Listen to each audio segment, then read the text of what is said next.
નમસ્કાર, આપ જોઈ રહ્યા છો D9 ન્યૂઝ। હું છું મોઇસ શેખ। નજર કરીએ અત્યાર સુધીના સમાચાર પર।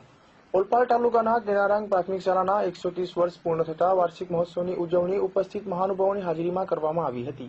ઓલપાડ તાલુકાના છેવાડાના દરિયા કિનારે આવેલ તેનારાંગ ગામે આવેલ સુરત જિલ્લા પંચાયત સંચાલિત પ્રાથમિક શાળાના 130 વર્ષ પૂર્ણ થતા પધારેલ મહાનુભાવોની ઉપસ્થિતિમાં કેક કાપી ઉજવણી કરવામાં આવી હતી અને આ પ્રસંગે શાળાના નાના નાના ભૂલકાઓના સાંસ્કૃતિક કૃતિઓનો પ્રોગ્રામ રાખવામાં આવ્યો હતો, જેમાં શાળામાં અભ્યાસ કરતા તમામ વિદ્યાર્થીઓ દ્વારા વિવિધ 28 જેટલી સાંસ્કૃતિક કૃતિઓ રજૂ કરવામાં આવી હતી તથા શાળામાં સહયોગ આપનાર દાતાશ્રીઓનું પણ સન્માન કરવામાં આવ્યું હતું અને બાળકોના ભણતર માટે ચિંતિત એવા સહયોગ ચેરિટેબલ ટ્રસ્ટના પ્રમુખ અલકાબેન પરમારે તમામ વિદ્યાર્થીઓને ગણવેશનું પણ વિતરણ કરવામાં આવ્યું હતું અને આયોજક તરફથી સુંદર આયોજન કરવા બદલ અભિનંદન પાઠવ્યા હતા। અમારી તેનારાંગ પ્રાથમિક શાળાના 130 વર્ષ પૂર્ણ થતા 130મી વર્ષગાંઠે સારા આપેલા ગામના લોકોના યોગદાનનું ઋણ અદા કરવા માટે અમે એક નાનકડો સાંસ્કૃતિક કાર્યક્રમ અને સ્નેહ મિલન સમારંભનું આયોજન કર્યું હતું, જેમાં શાળાના બાળકોએ એમનામાં રહેલી સુસુપ્ત શક્તિઓને ઉજાગર કરતી જુદી જુદી કૃતિઓ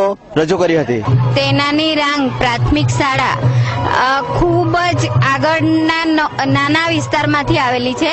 એ સ્કૂલની અંદર 100 બાળકો ભણતર ભણે છે, પરંતુ આજે મારું એટલું જ કહેવું છે કે દરેક બાળકો સરકારી સ્કૂલની અંદર ભણે, જેથી કરીને કોઈને પણ દેવું નહીં થાય। આજે તમે જુઓ છો તો દરેક સ્કૂલોની અંદર ડોનેશન વધી રહ્યું, પણ સરકારશ્રીની આટલી સરસ યોજનાઓ મળતી હોય ને આ સાંસ્કૃતિક પ્રોગ્રામ આજે અમારા ટ્રસ્ટ તરફથી પણ અમે ઘણું એવું દાન આપ્યું છે।